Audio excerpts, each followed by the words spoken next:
Hallo almal. Hi Monique, welkom Monique. Yes, ek het nuwe dames hierdie week julle. Welkom Carla, Monique, Shani, Janine. Ag, en dan my wel, ek dink dames het nou 3 keer bestel, 2 keer bestel, gewen. Dit gaan net amazing. Dankie so baie vir julle support op reg. Ek waardeer dit regtig baie. So Monique het eiertjies bestel en 'n selfkeer boks julle.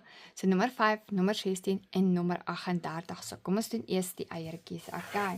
So nommer 5, nommer 16 en nommer 38. Ja. Dit is amper klaar die eiertjies, hoor. Okay, julle kan mooi sien. Okay.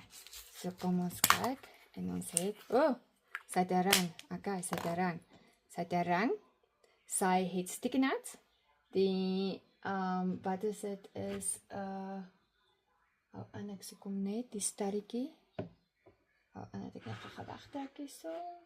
Dit kan sien. 'n beaded lanyard en dan daai pink is 'n pink big makeup brush. Okay.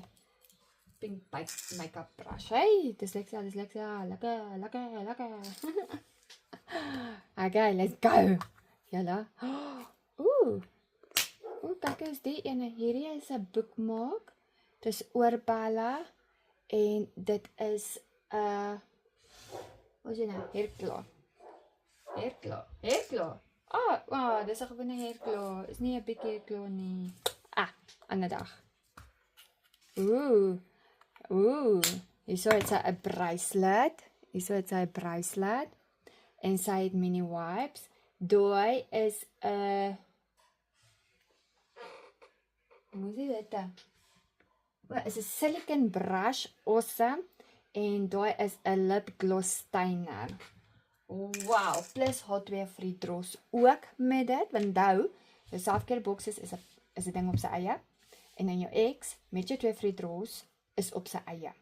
Die ex alleenlik kry jewelry in.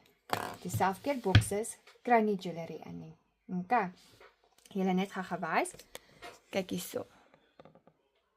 Sien julle hoe lyk dit? Ek wag vir jewelry, okay? Sien julle hoe lyk dit? So, dit is hoe ek van nou af gaan sit en ran met goed by my. Kyk al daai penne. So, kom ons sit daar net weer mooi so, dat ons al goed kan sien, hè? Daar sy. So, ek gaan nog kry om te hang, hierso.